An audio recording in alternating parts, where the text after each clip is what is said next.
हाँ जी बेटा, भाई जब देखो तब गाना लगा दोगे। हाँ जी बेटा, very good evening to all of you.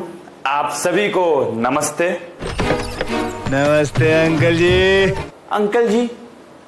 अबे यार मैं तुम्हें अंकल दिखता हूं?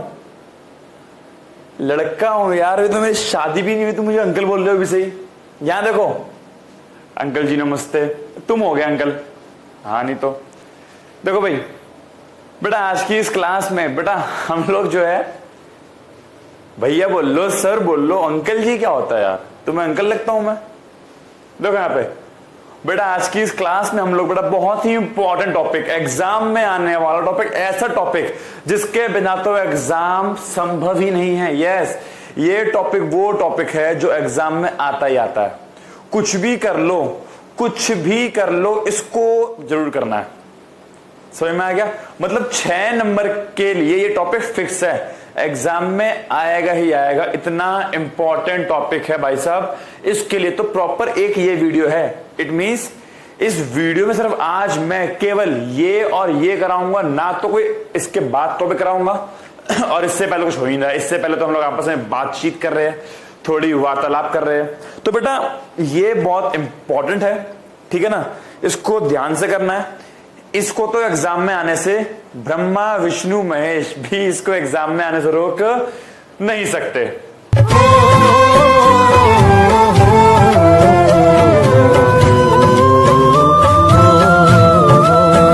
तो भाई शुरू करते हैं अपने इस टॉपिक को, जिसका नाम है क्रेडिट क्रिएशन, साख निर्माण। ये टॉपिक है क्या एक्चुअली? पहले इसका मतलब क्या है, फिर मैं line by line, yes line by line, line by line, line by line, oh my God, wow, इसको रीडिंग कराऊंगा पूरे फ्लो में, पूरे एक फ्लो में मैं इसको रीडिंग कराऊंगा लाइन बाय लाइन।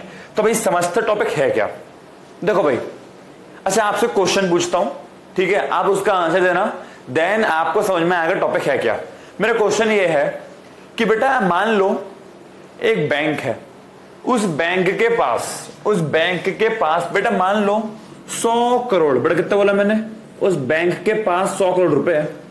अब मेरा क्वेश्चन ये है कि क्या ये बैंक इस 100 करोड़ से ज्यादा करोड़, फॉर एग्जांपल 200 करोड़ का लोन, 300 करोड़ का लोन, 400 करोड़ का लोन, 500 करोड़ का लोन, कि क्या ये बैंक इस 100 करोड़ से ज्यादा का लोन दे सकता है? बताओ। मेरा क्वेश्चन ये है कि एक बैंक है, उस बैंक के पास 100 करोड़ रुपए जमा है, उस बैंक के पास 100 करोड़ रुपए है, तो क्या ये बैंक 100 करोड़ से ज्यादा का लोन दे सकता है? पागल है, पागल है, पागल है, पागल है, पागल है, पागल है, पागल। हाँ पागल बोल लो मुझे कि भैया पागल हो गए हो क्या? कैसी बातें कर रहे हो? बहकी बहकी नशे में हो क्या? नशे सी चढ़ गई हूं। बेटा नशे वशे में नहीं हूं, जो क्वेश्चन पूछ रहा हूं उसका आंसर दो। आप बोल लो नहीं भैया आप गलत बोल लो, ऐसा पॉसिबल नहीं है। एक बैंक के पास अगर 100 करोड़ रुपए है तो बैंक उससे ज्यादा का लोन नहीं प्रोवाइड कर सकता, है ना? बेटा याद रखना, आप 12th क्लास में आ चुके हो, ये 12th का लेवल है। अब हम बच्चों वाली बातें नहीं करेंगे, अब हम बेटा बड़ी वाली बात, बड़ी मीन्स अब हम अच्छी अच्छी बातें जानेंगे। जो नहीं पॉसिबल था अब वो भी पॉसिबल होगा। बचपन में लगता था कि ये पॉसिबल नहीं होगा, लेकिन आज ये पॉसिबल है। अगर एक बैंक के पास 100 करोड़ है तो वो 100 करोड़ से ज्यादा का लोन भी मार्केट में प्रोवाइड कर सकता है। चल झूठा। यस इट इज ट्रू कि एक बैंक 100 करोड़ से ज्यादा का लोन मार्केट में प्रोवाइड कर सकता है, लेकिन कैसे पॉसिबल है इसका आंसर दो। थोड़ा पॉसिबल तो मैं कराऊंगा, ठीक है? तो हम इस क्रेडिट क्रिएशन में यही सीखने वाले हैं कि बैंक के पास पैसा कम है तो वो उससे ज्यादा का लोन कैसे जो है अवेलेबल कर सकता है मार्केट के अंदर। ठीक है भाई, पहले मैं समझाऊंगा, then line by line, then line by line बच्चों आपको रीडिंग कराऊंगा। सबसे पहले समझते हैं कि बैंक के लोन देने का प्रोसेस क्या होता है, बैंक लोन देता कैसे है। ठीक, देखो भाई बैंक के लोन देने का प्रोसेस ये होता है कि बेटा मान लो ये है एक बैंक, ठीक है बच्चों, ये क्या है? ये एक बैंक है। अब हुआ क्या कि बेटा मान लो ये है पब्लिक, ये है जनता, और इन सब पब्लिक का, इन सब जनता का बेटा मान लो बैंक में अकाउंट है। बैंक में खाता है और ये सब बैंक में जो है बेटा मनी को जमा करवाते हैं।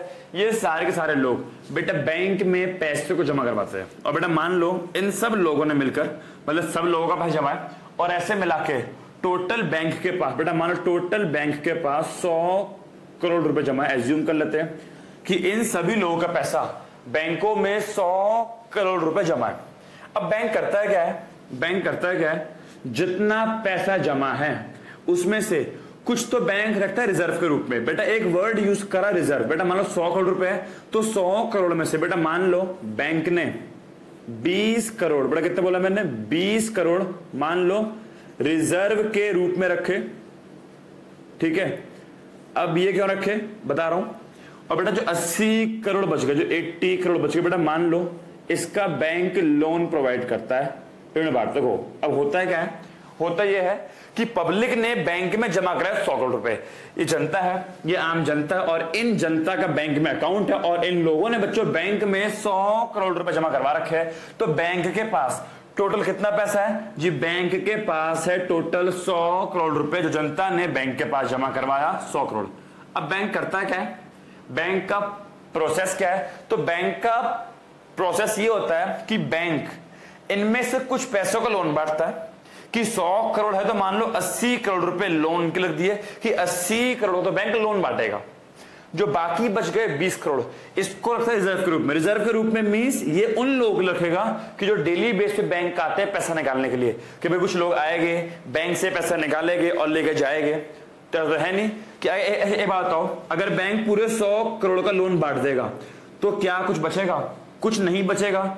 तो अगर कोई भी मान लो पर्सन बैंक में गया अपने पैसे निकालने की, देखो भैया मैंने बैंक में जमा कराए थे पैसे, मेरे को पैसे निकलवाने, तो जरा मुझे एक बात का आंसर दो कि जब बैंक ने सबका लोन बांट दिया तो बैंक उस पर्सन को क्या जवाब देगा। बैंक ये बोलेगा कि सर आप एक काम करो, एक लाइन लगा लो, अभी कोई कस्टमर में लोन वापसी करने आएगा तो मैं आपको पेमेंट कर दूंगा। क्या बैंक में अभी कभी आपने देखा ऐसा? नहीं, बैंक में हमने कभी ऐसा नहीं देखा। हम जब भी बैंक में जाते हैं बैंक वाला हमको पैसे दे देता है, क्योंकि बैंक लोन को बांटने के अलावा भी एक अमाउंट रिजर्व के रूप में रखता है कि कोई भी कस्टमर बैंक में अपने पैसे निकालने आएगा तो उसको पैसे दे देंगे। अब बैंक इसको कम रखता है क्योंकि बैंक को अपने हिस्टोरिकल एक्सपीरियंस, बैंक को अपने हिस्टोरिकल एक्सपीरियंस से पता है, ऐतिहासिक अनुभव से पता है कि सारे के सारे लोग एक बार में तो पैसा निकालने नहीं आने वाले। कि जितने भी कस्टमर बैंक में हैं, जितने भी अकाउंट बैंक में हैं, बैंक को पता है कि सारे के सारे कस्टमर एक बार में तो अपना पैसा निकालने नहीं आने वाले, इसलिए बैंक रिजर्व में छोटा पोर्शन रखता है और बाकी पोर्शन को लोन के रूप में बांटने के लिए रखता है। क्योंकि बैंक को पता है अपने हिस्टोरिकल एक्सपीरियंस से, ऐतिहासिक अनुभव से, कि सभी लोग एक बार में पैसा नहीं निकालने आने वाले। तो यह है बैंक का प्रोसेस कि जो जनता बैंक में जमा करवाती है पैसे, कि इन लोगों ने बैंक में जमा करवाए पैसे कितने करोड़, 100 करोड़। बैंक करता क्या, उस 100 करोड़ में से 20 करोड़ का रिजर्व रखेगा, मतलब कुछ भी रखेगा। हमने एग्जांपल है 20 करोड़ कि कुछ रिजर्व जो क्यों रखेगा, अगेन बताऊं क्यों रखेगा, ये इसलिए रखेगा ताकि कोई भी पर्सन बैंक में पैसा मांगने आए, अपना पैसा निकलवाने आए, जो उसका जमा है तो उसको पैसा दे सके, और बाकी 80 करोड़ का बैंक लोन बांटेगा। ठीक है, आप सुनो, ये जो पब्लिक बैंक में जमा करवाती है पैसा, बेटा इसको बोलते हैं प्राइमरी डिपॉजिट। बेटा ये पब्लिक जो है बैंक में जमा करवाती है पैसा, की जनता ने बैंक में ये 100 करोड़ रुपए जमा करा, 100 करोड़ क्या कहलाएगा बेटा, इनको बोलते हैं प्राइमरी डिपॉजिट। बेटा इनको बोलते हैं प्राथमिक जमा। ठीक है, एक आपने टर्म सीखी कि प्राथमिक जमा क्या होता है, प्राइमरी डिपॉजिट क्या होता है। जनता ने बैंकों में जमा करवाया पैसा, बच्चों उसको क्या बोलते हैं, उसको बोलते हैं प्राइमरी डिपॉजिट। ठीक, तो ये तो है बैंक का प्रोसेस के लोन कैसे बांटता है। अब बेटा याद रखना कुछ एजम्पशन है, उन एजम्पशन को हमको मानना पड़ेगा, तभी जाके क्रेडिट क्रिएशन का प्रोसेस पूरा होगा। इकोनॉमिक्स में एजम्पशन और एक्सेप्शन ही तो है। एजम्पशन है, ये एक्सेप्शंस है, इन्हीं के बेस पे तो पूरी इकोनॉमिक्स टिकी हुई है हमारी। ठीक है ना, जैसे जैसे आपका लेवल बढ़ेगा, जैसे जैसे आपका लेवल बढ़ेगा ये एजम्पशंस खत्म होती जाएगी। आप यहां पढ़ो क्रेडिट क्रिएशन, यहां पे कुछ एजम्पशन के साथ पढ़ेंगे। जैसे आप बीकॉम सेकंड ईयर में आओगे, बीकॉम सेकंड ईयर के अंदर भी क्या है, अगेन क्रेडिट क्रिएशन, लेकिन वहां पर सारी एजम्पशन खत्म करके प्रैक्टिकली जो होता है वो बताया गया है। तो जैसे जैसे आपका लेवल बढ़ेगा, एजम्पशन और एक्सेप्शंस खत्म होते जाएगा और प्रैक्टिकली हम आगे बढ़ते जाएंगे। ठीक है ना। तो भाई शुरू करते हैं क्रेडिट क्रिएशन को। तो ये तो था प्रोसेस को नोट कर लो।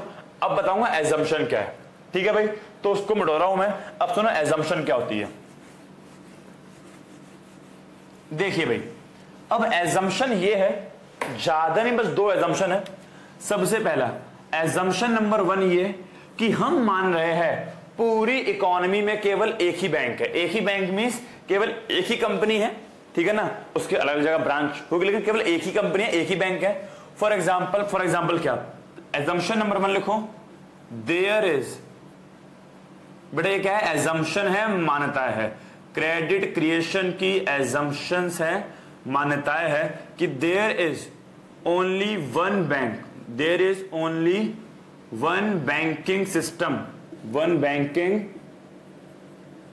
System in whole economy. But हम क्या मान रहे हैं कि पूरे देश में एक ही बैंक है, पूरे देश में एक ही बैंकिंग सिस्टम है, पूरे देश के सारी ट्रांजैक्शन उसी बैंक से होती है। ये हो गया एजम्पशन नंबर 1 कि there is only one banking system in whole economy. और assumption number 2, assumption number 2, all the money is routed through, हम ये मान रहे हैं कि सारा का सारा पैसा बैंक के माध्यम से ही आता था। जितनी भी ट्रांजैक्शन होती है, ऑल द ट्रांजैक्शन, मनी बोल लो या all the transaction is routed through bank. It means हम ये एज्यूम कर रहे हैं कि सभी की सभी ट्रांजैक्शन बैंक के माध्यम से होती है। कुछ भी खरीदना बेचना हो तो सब होता है बैंक के माध्यम से होता है। इट मींस सभी की सभी ट्रांजैक्शन बच्चों हम क्या मान रहे हैं, बैंक के माध्यम से होती है। कैश का यहां पे काफी कम रोल है या फिर कैश का रोल ना के बराबर है, हम ये मान के चल रहे हैं। तो देयर आर 2 एजम्पशन, 2 मान्यताएं हैं, सब लिखवाऊंगा अभी, ठीक है ना। एजम्पशन नंबर 1 ये है कि पूरे देश में केवल एक ही बैंक है, पूरे देश में केवल एक ही बैंकिंग सिस्टम है। ये बच्चों क्या है हमारी, ये हमारी एजम्पशन नंबर 1 है। और एजम्पशन नंबर 2 ये है कि सभी की सभी ट्रांजैक्शन जो है बच्चों बैंकों के थ्रू होती है, बैंकों के रास्ते से होती है, बैंकों के माध्यम से होती है। ये 2 एजम्पशन है। अब बेटा शुरू करते हैं अपने क्रेडिट क्रिएशन के प्रोसेस को कि कैसे, हाउ, एक मतलब कैसे 100 करोड़ से हम ज्यादा का लोन जो है बांट सकते हैं। क्वेश्चन हमारा क्या था, क्वेश्चन हमारा ये था कि क्या एक बैंक 100 करोड़ से ज्यादा का लोन, कि उस बैंक के पास केवल 100 करोड़ रुपए है लेकिन क्या वो उससे ज्यादा का लोन बांट सकता है, ये हमारा क्वेश्चन था। तो हमने बोला था यस। अब कैसे, तो सुनते हैं। देखो भाई, अब सब कुछ एक कहानी के माध्यम से समझना, सब कुछ एक एग्जाम्पल के माध्यम से समझना बेटा बहुत इजी है, बिल्कुल भी हार्ड नहीं है। देखो भाई बेटा, मान लो पब्लिक ने, जनता ने बैंक गई और बैंक में जाकर पैसे जमा कराए। और आप जानते हो कि हमारे एग्जाम्पल में जब जनता बैंक गई थी तो जनता ने बैंक में जाकर कितने रुपए जमा कराए थे जी, जनता ने बैंक में जाकर 100 करोड़ रुपए जमा कराए थे। तो बेटा मान लो जो हमारी प्राइमरी डिपॉजिट है, बेटा हिंदी में लिखो प्राथमिक जमा। यस, ये टेबल आपको बनानी है। एक काम करो, जल्दी से इस टेबल को बनाओ, ठीक है। प्राइमरी डिपॉजिट हिंदी में उसको बोलते हैं प्राथमिक जमा है। तो बेटा मान लो जो पब्लिक थी, जो पहली बार जो है बैंक में पैसा आया, बेटा कितना आया, बेटा मान लो बैंक में सबसे पहली बार आया 100 करोड़ रुपए, 100 करोड़, ठीक। पब्लिक ने जमा करा, बेटा इसे क्या बोलते हैं, इसको हमने नाम दिया प्राइमरी डिपॉजिट, प्राथमिक जमा। अब बैंक क्या करेगा, बैंक इस 100 करोड़ में से कुछ का क्रेडिट क्रिएट करेगा। बेटा क्रेडिट क्रिएट का मतलब होता है साख का निर्माण, बेटा साख का मतलब होता है लोन, क्रेडिट का मतलब होता है लोन।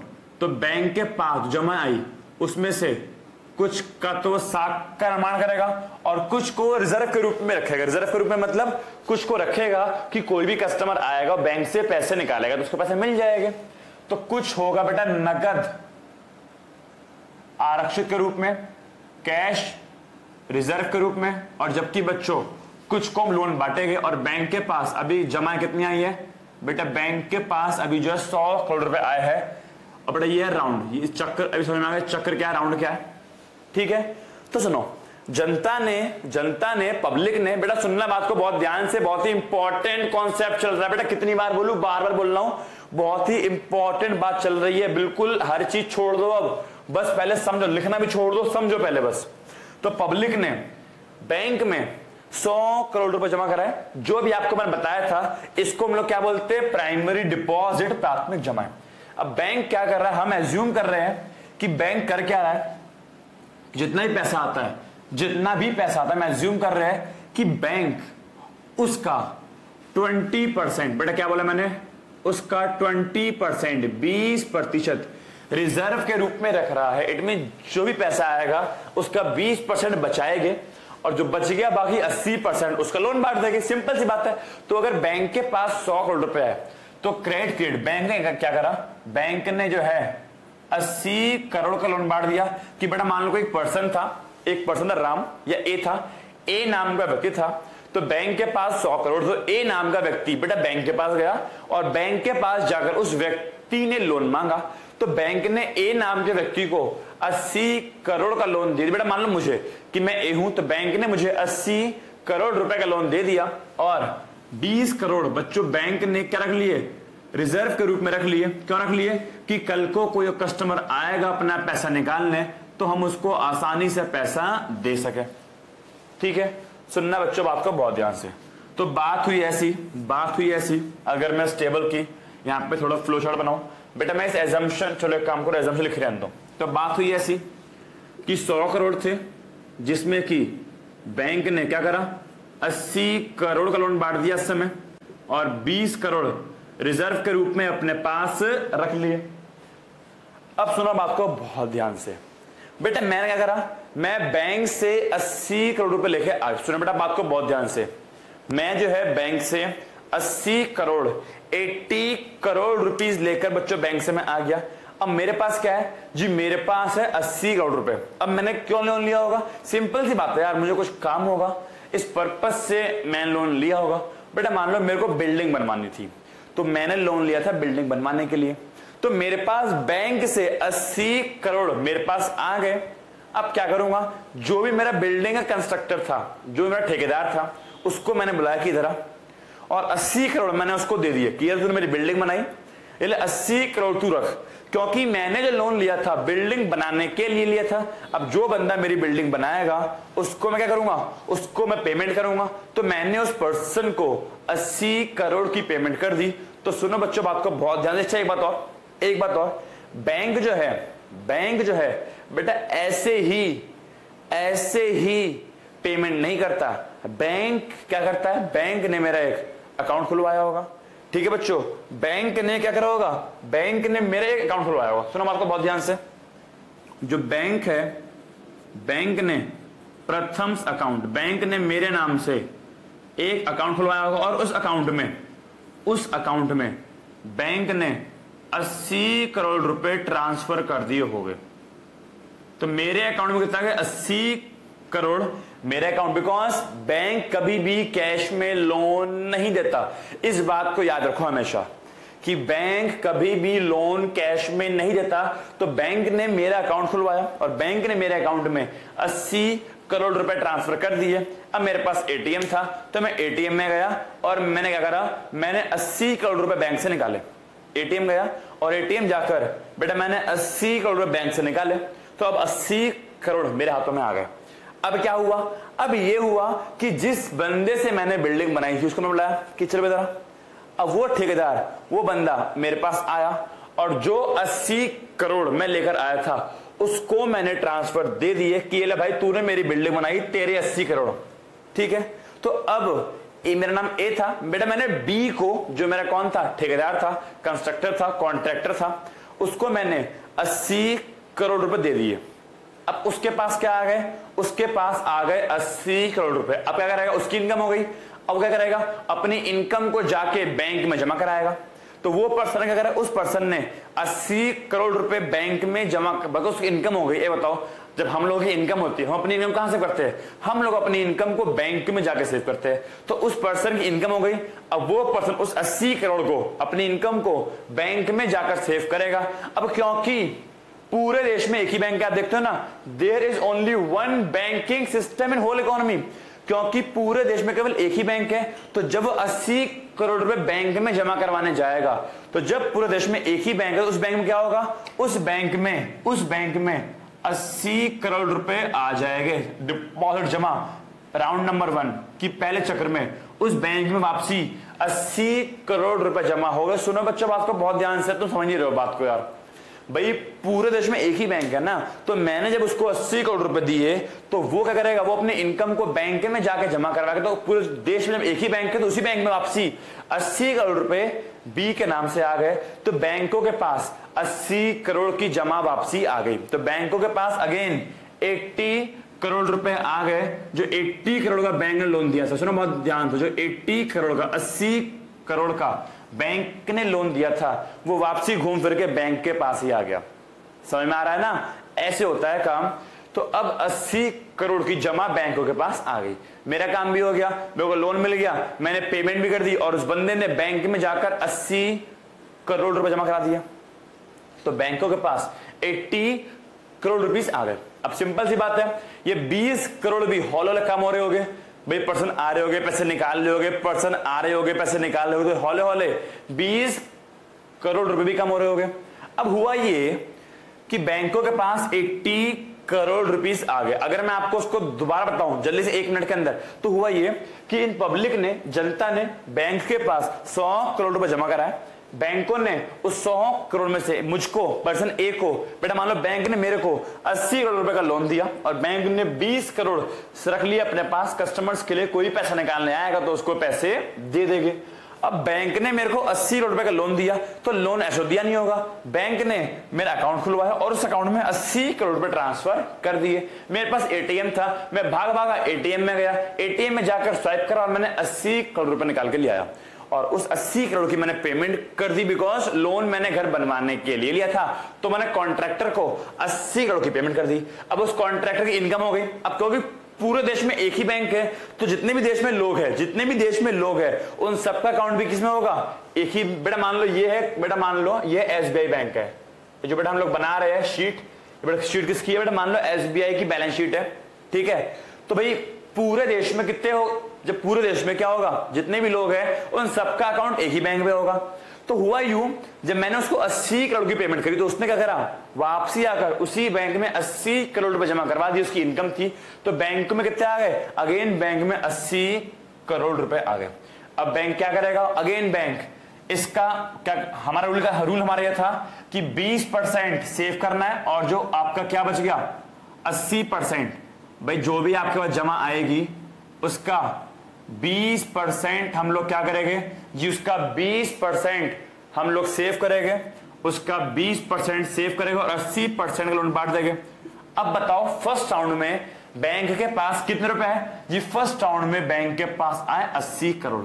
अब बैंक क्या करेगा, इस 80 करोड़ का, इस 80 करोड़ का 80% कितना आएगा, 80 करोड़ का 80% आएगा 64 करोड़।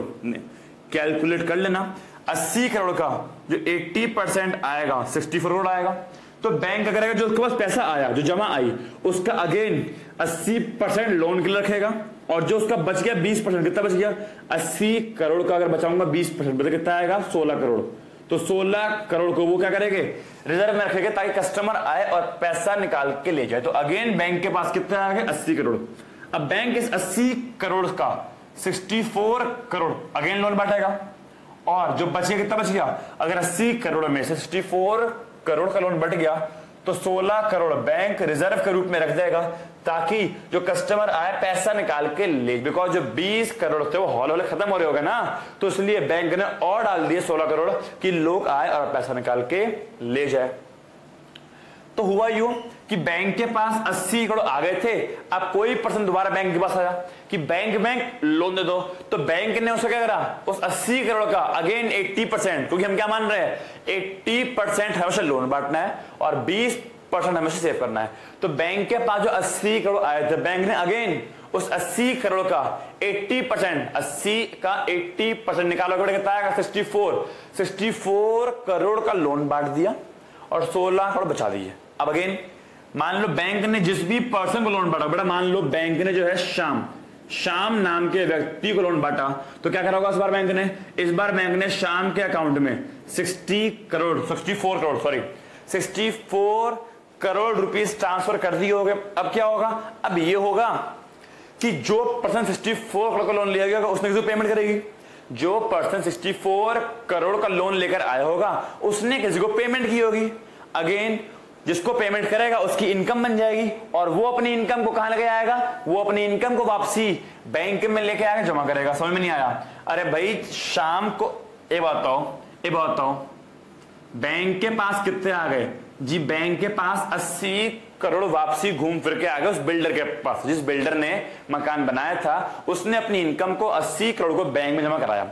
अब कोई पर्सन लोन मांगने आया, मान लो श्याम नाम का व्यक्ति बैंक में लोन मांगने आया, तो उस पर्सन क्या करा? उस पर्सन ने जो है बैंक ने क्या करा? बैंक ने 80 करोड़ का 80% 64 करोड़ का लोन श्याम को दे दिया और 16 करोड़ सेव कर लिए रिजर्व के रूप में। अब जब श्याम लोन लेने आया होगा तो किसी पर्पस से, बेटा मान लो श्याम लोन लेने आया था अपनी बहन की शादी के लिए, तो श्याम ने क्या करा? श्याम 64 करोड़ का लोन लिया, उसने अपनी बहन की शादी कराई और 64 करोड़ रुपीस किसको दे दिए? जिसने भी शादी करवाई थी। तो 64 करोड़ बेटा श्याम ने, मान लो एक पर्सन को, उसका नाम था डी, कि श्याम ने डी को 64 करोड़ रुपए दे दिए क्योंकि उसने सारा सेटअप की, शादी करवाई थी। तो डी की इनकम हो गई। अब डी अपनी इनकम कहां जमा कराएगा? जब देश में एक ही बैंक है तो अगेन अगले राउंड में क्या होगा? डी अपनी इनकम को वापसी लेकर कहां आएगा? बैंक में लाएगा और बैंक में 64 करोड़ रुपए जमा हो जाएंगे। तो बैंक के पास वापस घूम फिर के कितना आ गया? 64 करोड़ आ गया। अब अगेन कोई पर्सन लोन मांगना है तो क्या करेगा बैंक? 64 करोड़ का 80% 51.2 करोड़ का लोन बांटेगा और जो बच गया 12.8 करोड़ उसको रिजर्व के रूप में रखेगा। ठीक है? तो 64 करोड़ बैंक के पास आए थे, तो कोई पर्सन आया, उसने बैंक से 51.2 करोड़ का, इट मींस 80% लोन लिया, बैंक ने उसको लोन बांट दिया। अब जो पर्सन आया उसने लोन लिया, उसने खर्च किया होगा, जिस पर खर्च किया उसकी इनकम बन जाएगी और वो अपनी इनकम कहां लेके आएगा? अगेन अगले राउंड में वो इनकम बैंक में आ जाएगी 51.2 करोड़। फिर बैंक अगेन इसका क्या करेगा? 80% लोन बांटेगा और बाकी बचाएगा। फिर जिसको लोन बांटेगा अगेन क्या होगा? जिसको लोन बांटा, जिसको लोन दिया वो कहीं खर्च करेगा, जिस पे खर्च करेगा उसकी इनकम बनेगी और वो वापस अपनी इनकम क्या लाएगा? फोर्थ राउंड बैंक में लाएगा। अगेन बैंक क्या करेगा? उसको जमा कर लेगा, फिर उसका 80% का लोन बांटेगा, देन बाकी सेव करेगा और ये प्रोसेस चलता ही रहेगा। ये प्रोसेस, ये प्रक्रिया चलती ही रहेगी, ये प्रक्रिया चलती जाएगी। भाई बहुत सिंपल सी बातचीत है यार, कि एक बैंक के पास 100 करोड़ थे, उसने 80 करोड़ का लोन बांटा, ठीक है, 20 करोड़ सेव करे। अब 80 करोड़ का जिसको लोन बांटा वापसी पैसा घूम के बैंक में आ गया। फिर उसने इसका 64 करोड़ का लोन बांटा, 16 करोड़ सेव, 64 करोड़ लोन बांटा तो वो पैसा वापसी घूम के बैंक में आ गया। अब उसका 80% 51.2 करोड़ का लोन बांटेगा और 12.8 करोड़ क्या करेगा? बैंक जो है उसको सेव करेगा और ये प्रोसेस चलता ही रहेगा, ये प्रोसेस चलता ही रहेगा। ठीक है? एक काम करता हूं, मैं इस प्रोसेस को आपको एक फ्लो चार्ट के माध्यम से एक्सप्लेन करता हूं, जरा देखो। चलिए बेटा अब देखते हैं प्रोसेस ऑफ क्रेडिट क्रिएशन। जैसा कि आपको मैंने बताया अभी पहले कि कैसे कैसे होता है, अब इस चीज को बेटा हम लोग देखते हैं फ्लो चार्ट के माध्यम से कि कैसे एक फ्लो चार्ट से इसको हम सीखते हैं। देखो भाई, हम मान रहे हैं कि हम 80% पैसा लोन के लिए देंगे, आपको पता है, और 20% पैसे को हम लोग बचाएंगे, सेव करेंगे भविष्य के लिए, कि कोई भी कस्टमर बैंक में आएगा तो उसको हम यहां से पैसा दे देंगे। अब मान लो एक पर्सन है, ठीक है, ये बैंक जाता है और बैंक में जाकर ये 100 करोड़ रुपए जमा करवाता है। इसको बच्चों ने क्या बोला था? इसको हमने बोला था प्राइमरी डिपॉजिट, कि जो भी जनता बैंक में जाकर पैसे जमा करवाती है उसको बच्चों क्या बोलते हैं? प्राइमरी डिपॉजिट, प्राथमिक जमा। अब बैंक क्या करेगा? इसका दो काम करेगा, एक तो लोन देगा, तो बैंक ने 100 करोड़ में से 80%, इट मींस 80 करोड़ का लोन दे दिया और जो बचा 20% बैंक ने उसको सेव कर लिया अपने कस्टमर्स के लिए, कि कोई भी कस्टमर्स आएगा तो उसको यहां से पैसा दे देंगे। तो टोटल लोन ग्रांटेड, अब तक बैंक ने 80 करोड़ रुपए का लोन दे दिया, ठीक है जी। अब हो गया, और रिजर्व में कितना रखा, 20 करोड़ बैंक ने रिजर्व के रूप में रखे। अब हो गया, अब होगा ये कि जिस पर्सन को लोन दिया, बेटा मान लो ए पर्सन को लोन दिया, अब ए पर्सन ने, बेटा मान लो पर्सन ए ने इस लोन को लिया अपने मकान बनवाने के लिए, बिल्डिंग बनवाने के लिए, तो ए पर्सन जिससे बिल्डिंग बनवाएगा, सिंपल सी बात है 80 करोड़ रुपए उसको ट्रांसफर कर देगा, बिकॉज ए ने बिल्डिंग बनवाने के लिए लोन लिया, तो ए क्या करेगा, 80 करोड़ रुपए उस पर्सन को, बेटा मान लो पर्सन बी जिसने बिल्डिंग बनाई, मिस्टर ए ने मिस्टर बी को 80 करोड़ रुपए ट्रांसफर कर दिए। अब मिस्टर बी की बन गई है इनकम, मिस्टर बी के पास पैसा आ गया, मिस्टर बी की इनकम बन गया, क्योंकि आप जानते हैं कि पूरे इकोनॉमी के अंदर एक ही बैंक है, तो मिस्टर बी अपनी इनकम को कहां जमा कराएगा, मिस्टर बी वापस अपनी इनकम को उसी बैंक में जाकर जमा करवाएगा, तो वापस 80 करोड़ जो लोन के रूप में दिए थे घूम के वापस बैंक में आ गए, तो बैंक में 80 करोड़ रुपए आ गए। अब क्या होगा, बैंक के पास जो पैसा आया है इसको क्या बोलेंगे, इसको बोलेंगे सेकेंडरी डिपॉजिट। अब बैंक क्या करेगा, बैंक इस 80 करोड़ में से वापस क्या करेगा, 80% लोन देगा, बिकॉज बैंक के पास जितना पैसा आता है बैंक उसका 80% लोन देता है, तो बैंक ने अगेन इस 80 करोड़ का 80% बोला तो 64 करोड़ 64 करोड़ का लोन दे दिया, और बाकी जो बच गया, कितना बच गया जी, 20%, कितना होगा 16 करोड़। 16 करोड़ बैंक रिजर्व के रूप में रख लेगा। क्यों रख रहा है, क्योंकि कोई भी कस्टमर आएगा तो बैंक से पैसा मांगेगा, तो बैंक यहाँ से पेमेंट करता रहेगा। तो बैंक ने 64 करोड़ मान लो 64 करोड़ का लोन दे दिया, तो अब तक बैंक ने कुल कितना लोन दे दिया, 80 दिया था पहले, तो 80 वो और प्लस 64, बैंक अब तक जो है 144 करोड़ का लोन दे चुका है, और रिजर्व में 16 करोड़ और ऐड हो गए।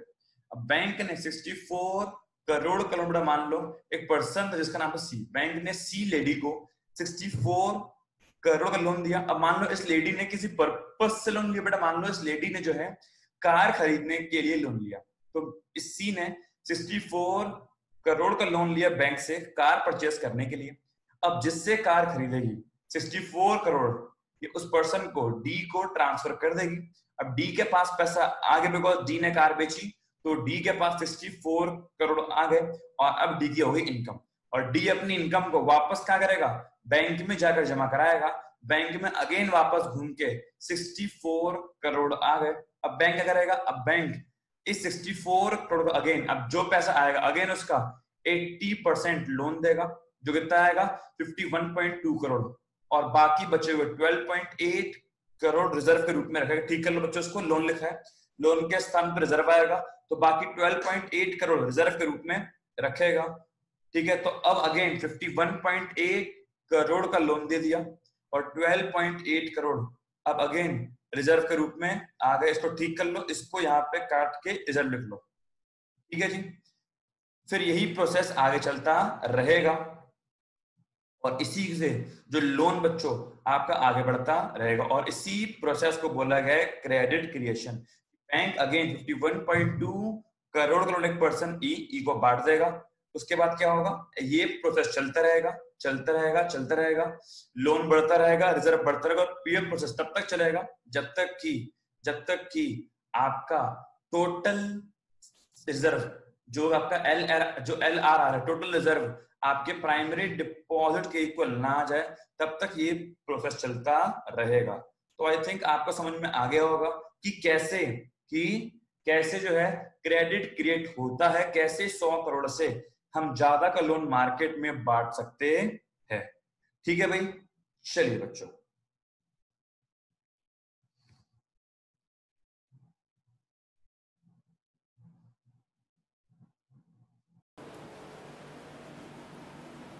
तो आपको समझ में आया कि कैसे मैंने पूरा एक चार्ट के माध्यम से आपको समझाया कि कैसे क्रेडिट क्रिएट होता है, ठीक, कैसे जो है लोन को हम लोग क्रिएट करते हैं। तो ये प्रोसेस चलता रहेगा। आपको याद रखना, ये पूरी टेबल करने की नीड नहीं है। एग्जाम में 3 तक लिखोगे, 4 तक लिखोगे, फिर डॉट डैश डाल देना, ठीक है, और लास्ट में टोटल लिख देना, टोटल लास्ट में टोटल लिख देना। अब देखो टोटल कैसे आएगा, टोटल कैसे आएगा, तो देखो भाई इसके लिए फॉर्मूला है, ठीक, इसके लिए क्या है, फॉर्मूला है कि टोटल में कैसे क्या लिखना है। ठीक, एक याद रखो, वैसे तो प्रैक्टिकली ये होता है, प्रैक्टिकली ये होता है कि बैंक जब तक लोन बांटेगा तब तक लोन बांटेगा जब तक कि उसकी डिपॉजिट जो 100 करोड़ की डिपॉजिट है वो कैश रिजर्व के इक्वल ना हो जाए। इट मींस इसका सम जब 100 करोड़ हो जाएगा तब बैंक जो है इस प्रोसेस को फिनिश कर देगा। इट मींस ये देखो 20 और 20 है, फिर कितना हो गया 16, 20 16 36, 36 हो गया, फिर 12.8, इट मींस 48.8। ऐसे करते करते जब ये 100 करोड़ हो जाएगा, जब ये 100 करोड़ हो जाएगा तब जो है बैंक इस प्रोसेस को फिनिश कर देगा। तो ऐसे बोलते हैं हम लोग कि ये प्रोसेस तब तक चलता रहेगा जब तक कि डिपॉजिट और कैश रिजर्व एक दूसरे के इक्वल ना हो जाए। ठीक है, अब यहां पर क्या आएगा, तो वो तो भैया आप बोलोगे भैया टेबल पूरी करोगे तो चलेगा, पता नहीं टेबल पूरी करने के लिए नहीं है, बिना टेबल पूरी करे भी चल जाएगा पता कि यहां पे क्या आएगा। उसके लिए फॉर्मूला है, उसके लिए बच्चों क्या है, फॉर्मूला है। तो लिखो उसके लिए फॉर्मूला क्या है, इसको मिटा रहा हूं मैं। ठीक है बच्चों, अगर आपको निकालना है कि टोटल डिपॉजिट कितनी क्रिएट हुई, तो देखो total deposit created, it means कि कुल मिला के आपके पास कितना सारा पैसा आया। इट मींस कुल मिला के आपके पास कितना पैसा बार बार आकर जमा हुआ, कितने का आपने लोन बांटा और कितना आपने सेव किया। तो अगर मैं टोटल डिपॉजिट निकालूं तो बच्चों उसका फॉर्मूला होता है 1 में LRR। अब ये LRR क्या है बच्चों, LRR का मतलब होता है लीगल रिजर्व रेशियो, वैधानिक आरक्षित अनुपात। LRR लीगल रिजर्व रेशियो, वैधानिक आरक्षित अनुपात। ये क्या होता है, ये कुछ नहीं होता जो हम बार बार सेव कर रहे थे कि 20% हर बार सेव करना है, जो हम बार बार सेव कर रहे थे कि टोटल डिपॉजिट का इतना परसेंट सेव करना है, इतना परसेंट रिजर्व के रूप में रखना है, उसको क्या बोलते हैं, उसी को बच्चों बोलते हैं LRR। आगे आएगा, डिटेल में आएगा। अब याद रखो LRR कुछ नहीं है, जितना हम सेव करते हैं अपनी टोटल डिपॉजिट का जो भी हम मिनिमम परसेंटेज सेव करते हैं अपने कस्टमर्स के लिए, उसको बच्चों क्या बोला गया है, LRR बोला गया है। तो फॉर्मूला होता है 1 में LRR, या आप चाहो तो 1 में ये चीज कैश रिजर्व भी लिख सकते हो, 1 में कैश रिजर्व लिख सकते हो। तो 1 में LRR और इनटू में प्राइमरी डिपॉजिट प्राथमिक जमा है, इनटू में प्राइमरी डिपॉजिट प्राथमिक जमा है। तो लगाओ बच्चों फॉर्मूला 1 में LRR बड़ा कितना है 20% था, तो 1/20% इनटू में प्राइमरी डिपॉजिट बड़ा कितना है, यह है 200। ओके, 1/20 बेटा परसेंटेज है, परसेंटेज मैं हटाऊंगा बेटा, सॉरी प्राइमरी डिपॉजिट 100 है, ये 100 बेटा। परसेंटेज जब मैं परसेंट हटाऊंगा तो परसेंट को हटा के मल्टीप्लाई में 100 आ गया। तो ये तो हो गया हमारा, ये इतना सॉल्व किया है मैंने बस 1/20%, तो 1/20 हटाया परसेंट लगाया 100 और इनटू में बच्चों ये क्या है, ये आ गया मेरा ये वाला 100 आ गया। ठीक, कंफ्यूज मत होना कि 200 कैसे आ गए, ये वाला ये है और ये वाला ये है। अब सॉल्व करो, ये गया बेटा कितना आ गया, ये आ गया 5, 100 into 5 बेटा कितना आ गया, ये आपका आ गया 500। तो कुल मिला के हम जब मैं सम करूंगा इनका तो 500 आएगा। कैसे आया, ये आया कैश रिजर्व की हेल्प से, 20% की हेल्प से। जो 20% था, जो 20% था, इसकी हेल्प से हम निकाल सकते हैं कि कुल कितना पैसा जब ये चेंज होगा तब यहां पर चेंज होगा। 20% था तो निकाल लिया कि कुल 500 रुपए जमा हो जाएगा। इसलिए बोल रहा हूं पूरी टेबल को सॉल्व नहीं करना, परसेंटेज पता होगी ना तो सब चल जाएगा, पता लास्ट में क्या आएगा। तो 500 आप खुद देखो, 500 की जमाएं थी, 500 रुपए क्या थी बच्चों जमाएं थी, टोटल डिपॉजिट 500। अगर 500 में से मैंने 100 करोड़ का सेव करे तो कितना बच गया, 400 करोड़। इतना का मैंने लोन बांटा, ये तो है हर बार। अगर 100 करोड़ थे 80 का लोन तो 20 सेव, 80 करोड़ थे 64 का लोन तो 16, ऐसे क्या 500 करोड़ थे तो अगर मैं 100 करोड़ बचा रहा हूं तो सिंपल सी बात है 400 का लोन बांटा होगा। तो देखो हमने कैसे 100 करोड़ से 400 करोड़ का लोन बांट लिया। तो आप देख रहे हो कि बैंक के पास केवल 100 करोड़ थे, लेकिन फिर भी बैंक के 100 करोड़ से वापस घूम घूम के बैंक ने इस 100 करोड़ से 400 करोड़ का लोन बांट दिया। तो यस, बैंक अपनी प्राइमरी डिपॉजिट, प्राथमिक जमाओं से ज्यादा का लोन बांट सकता है। समझ में आ गया बेटा? जो पैसा सबसे पहली बार आया बच्चा, इसको बोलते हैं प्राइमरी डिपॉजिट। और जो पैसा, ये पैसा जो उसके बाद जमा हुआ 80 करोड़ 64 51.2, बेटा इसको लिख लो बेटा, इसको हम लोग बोलते हैं सेकेंडरी डिपॉजिट। क्या बोलते हैं इसको सेकेंडरी डिपॉजिट, द्वितीयक जमा है, या फिर हम इसको एक और नाम है, हम इसको डेरिवेटिव डिपॉजिट भी बोल सकते हैं।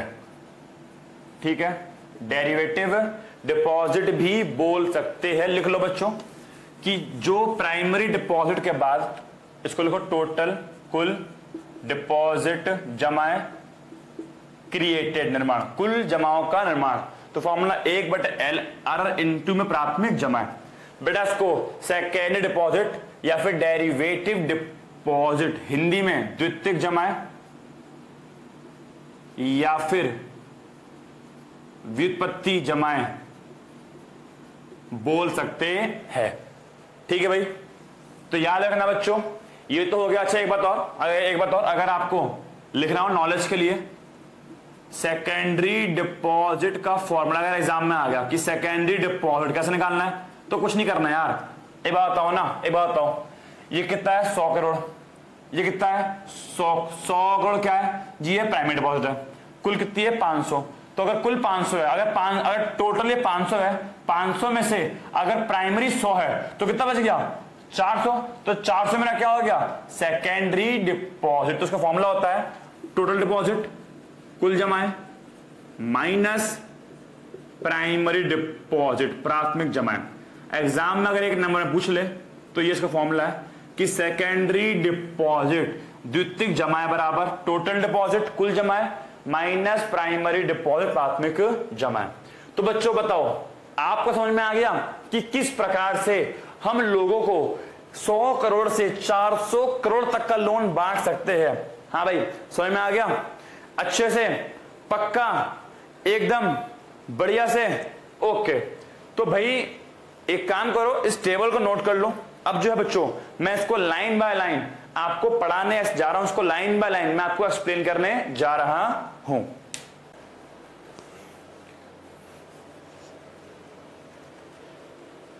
चलिए बेटा, अब जैसे कि आपको मैंने कहा था कि अब हम इस पूरे कॉन्सेप्ट को लाइन बाय लाइन पढ़ेंगे, इस पूरे कॉन्सेप्ट को लाइन बाय लाइन रीडिंग करेंगे। जो भी आपको मैंने पढ़ाया आपको एग्जाम में ऐसे प्रेजेंट करना है। पहले आप ये लिखेंगे, फिर ये लिखेंगे, देन ये टेबल आएगी, देन ये, तब जाके आपको एग्जाम में इस क्रिएशन के पूरे 6 के 6 मार्क्स मिलेंगे। आपका टीचर एक भी मार्क्स कट नहीं कर सकता, देख लेना। बस इसको एक बार लाइन बाय लाइन रीडिंग कर लेते हैं, बिकॉज ये इतना इंपॉर्टेंट है, ये इतना ज्यादा इंपॉर्टेंट है कि मेरे को लाइन बाय लाइन रीडिंग करवाना ही पड़ेगा, ताकि आपके दिमाग में घुस जाए, बैठ जाए कि ये चीज है क्या। ठीक है भाई, चलिए इसको रीडिंग करते हैं।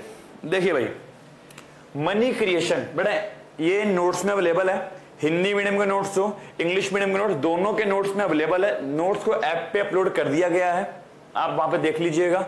दूसरी बात, अगर हो सके तो इंग्लिश मीडियम वालों उसको साथ साथ नोट करना, ताकि आपको जो है इसकी आदत पड़ जाए। आदत मींस ताकि एक बार आप लिख लोगे ना तो वो कॉन्फिडेंस बढ़ जाएगा।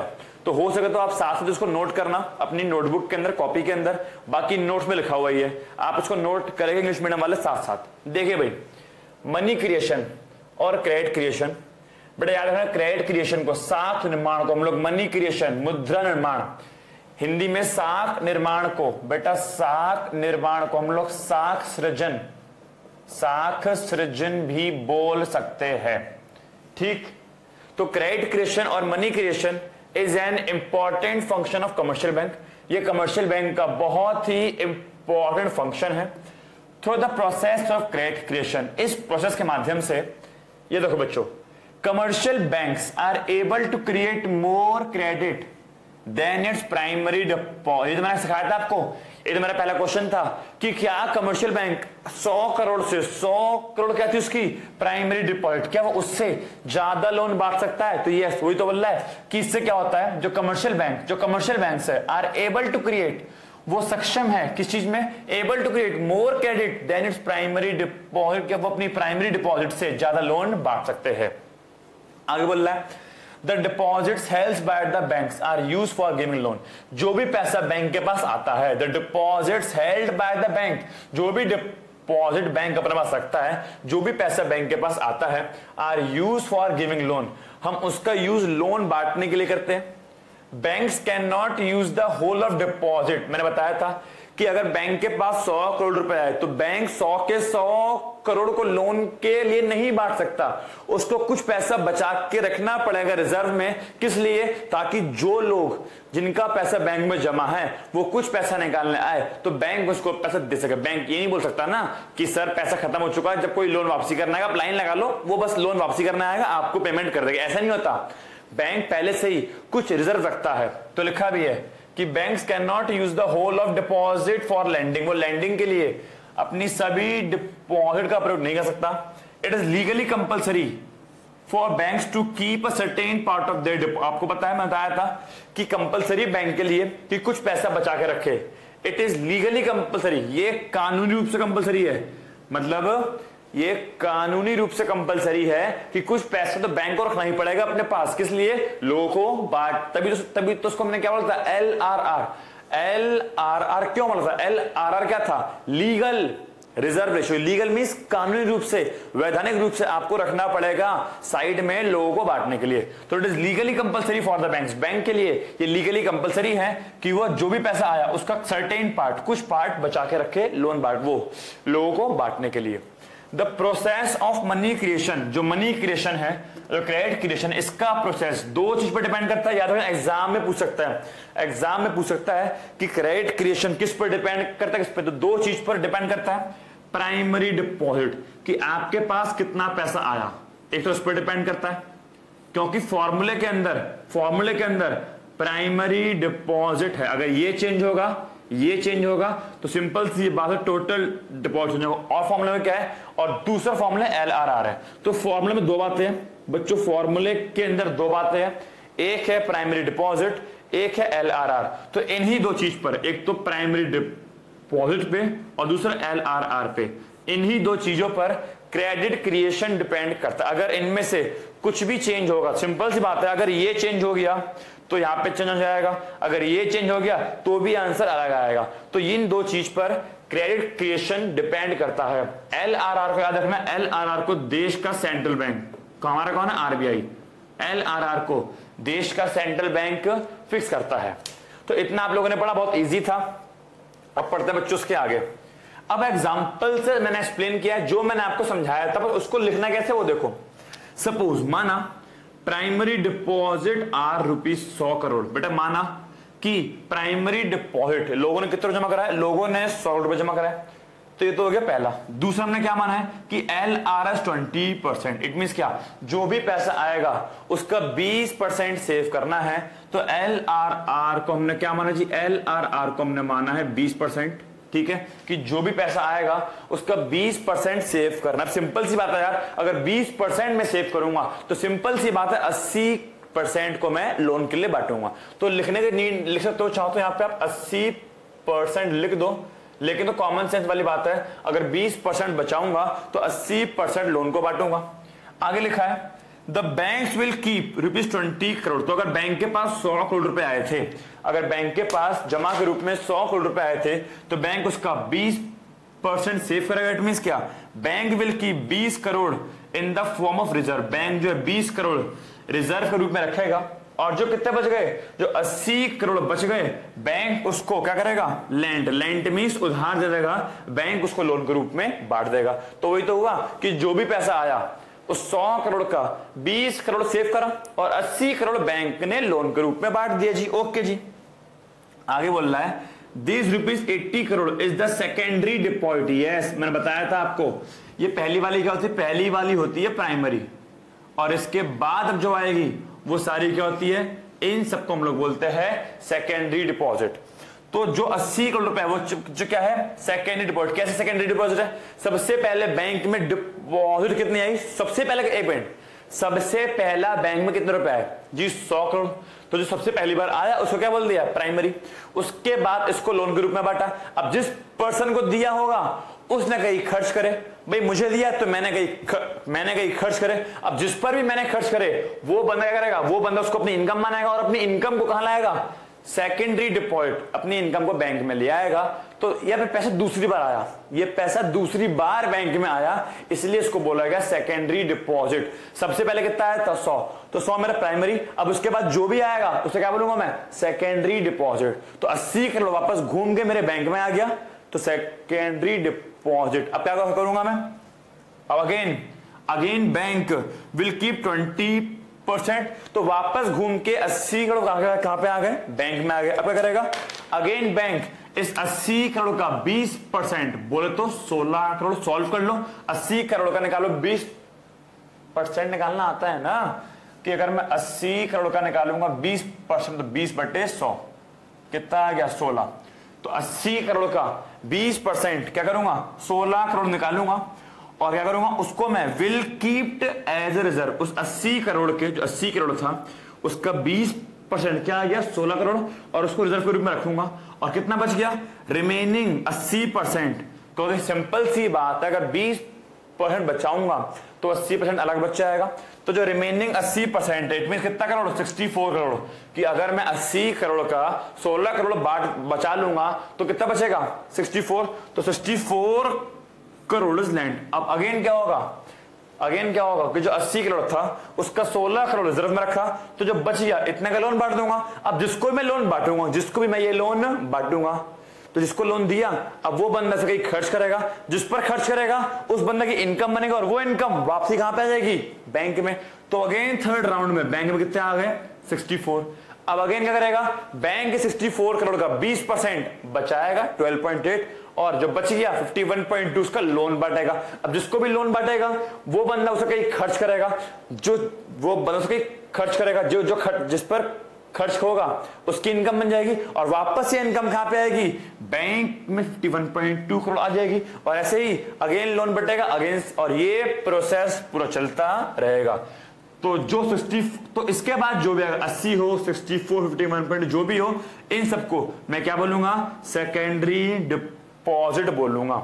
दिस प्रोसेस विल कंटिन्यू, ये प्रक्रिया चलती रहेगी, and will come to an end. और ये अंत कब होगी? ये अंत तब होगा व्हेन, जब total cash reserve become equal to primary deposit. जब तक जो भी कैश रिजर्व का टोटल है, जब तक ये और ये इक्वल ना, देखो ना 100 करोड़ और 100 करोड़, जब तक ये और ये इक्वल ना हो जाए तब तक ये प्रोसेस चलता रहेगा। आप लिखोगे इतना, इसके बाद बनाओगे आप एक टेबल। ये टेबल ऐसी बनेगी, टेबल को पूरा नहीं करना, बस 3 बार लिख लो और उसके बाद डॉट डाल दो और ये टोटल हो जाएगा। अब ये कैसे निकाला मैंने? ये टोटल 500 कैसे आया? ये तो आपको बता रखा है मैंने, 1/में LRR इंटू में प्राइमरी डिपॉजिट। तो 1/में LRR 20% इंटू प्राइमरी डिपॉजिट कितना है मेरा? 100। सॉल्व कर लो, कितना आ गया? 500 आ गया। और हाँ, एजम्पशन लिखना मत भूलना, लास्ट में क्या आएगा इसकी? एजम्पशन। तो 2 एजम्पशन है कि पहला, the whole of the commercial banking system is termed as 1 unit, कि जो भी कमर्शियल बैंक सिस्टम है वो पूरी एक इकाई, एक ही यूनिट है, मतलब पूरे देश में एक ही यूनिट है, एक ही बैंक है, ठीक है, और कोई बैंक नहीं है। दूसरा, all the monetary exchange means monetary transaction, पैसों से संबंधित ट्रांजैक्शन। तो all the monetary exchange in the economy are routed through bank, कि बैंकों के माध्यम से ही सारा पैसा आ जा रहा है। ठीक है भाई, तो ये हो गया पूरा का पूरा क्रेडिट क्रिएशन। आप इसको पॉज करके नोट कर लो, स्क्रीनशॉट तो आप ले नहीं सकते। ठीक है भाई, तो बेटा आई थिंक आपको समझ में आ गया होगा। ठीक है, अब सुनो, एग्जाम में क्वेश्चन कैसा आता है, मैं इसको मिटो नहीं रहा हूं, चलो इसको मिटाता हूं मैं। अब देखो बच्चों, एग्जाम में क्वेश्चन क्या आता है? एग्जाम में एक सिंपल क्वेश्चन ये आएगा कि explain the process of credit creation, credit creation के प्रोसेस को एक्सप्लेन करो। या तो एग्जाम में ये आ जाएगा, या फिर पता है एग्जाम में कैसा आएगा? एग्जाम में बोल देगा कि मान लो प्राइमरी डिपॉजिट, प्राथमिक जमाएं, प्राइमरी डिपॉजिट गिवन है कि एक, मान लो ऐसे देगा कि प्राइमरी डिपॉजिट 500 करोड़ गिवन है, और बोल दिया कि LRR इज 10%, ये कितना है 10% है। एग्जाम में ये दो चीज दे देगा और बोल देगा कि क्रेडिट क्रिएशन के प्रोसेस को एक्सप्लेन करो 6 मार्क्स में। तो देखो बच्चों करना कुछ नहीं है, स्टेप वही रहेंगे, इसको भूल जाओ। सबसे पहले आप ये लिखो जो यहां लिखा था, सबसे पहले वो लिखोगे, उसके बाद ये। अब इसमें होगा चेंज कि क्या करोगे, प्राइमरी डिपॉजिट कितना बच्चों 500, तो यहां पे कितना आएगा आपका 500 आ जाएगा। कितना आएगा बच्चा 500 आ जाएगा।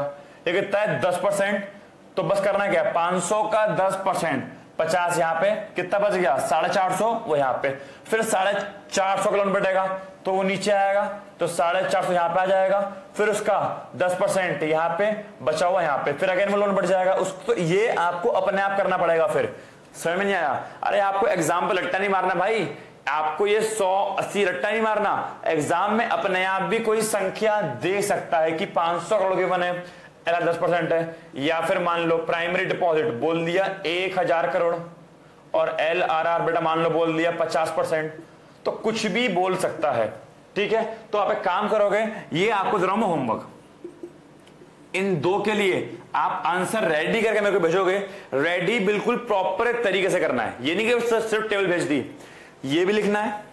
उसके बाद ये थोड़ा चेंज होगा। चेंज क्या होगा, जहां जहां पर 100 है वहां पर 500 को 500 है तो यहां 500 आएगा। ये 20% है तो यहां पे कितना 10% आ जाएगा। तो ये इनके अकॉर्डिंग, इन दोनों के अकॉर्डिंग ये चेंज होगा, वैल्यूज चेंज होगी, फिर थोड़ी टेबल चेंज होगी, देन एजम्पशन सेम रहेगी और फिर इसके अंदर वैल्यू चेंज होगी। तो आपको ये वाला पहला वाला और दूसरा वाला मेरे को करके भेजना है बिल्कुल प्रॉपर तरीके से। भाई रट्टा नहीं मारना, मैं ये नहीं बोल रहा ये याद करो, ये टेबल याद करो, नहीं नहीं, आप ऐसे भी करो ना, आप अपने आप भी करो ना कि कोई और वैल्यू एग्जाम में आ गई तो उसको कैसे एक्सप्लेन करना है। ठीक है भाई, तो ये हो गया आपके लिए होमवर्क जो कि आप मेरे को भेजोगे। तो बेटा क्रेडिट क्रिएशन पूरा कंप्लीट हो चुका है, money creation credit creation 6 number का बच्चों पूरा कंप्लीट हो चुका है। ठीक है, तो बेटा मिलता हूं अपनी अगली वीडियो में, अगले लेक्चर में, लेकिन इसको प्लीज अच्छे से कर लेना यार। ठीक है, तो बेटा मिलता हूं अपनी अगली वीडियो में, अगली क्लास में, अगले लेक्चर में, और जब तक मैं ना मिलूं दुआओं में याद रखना।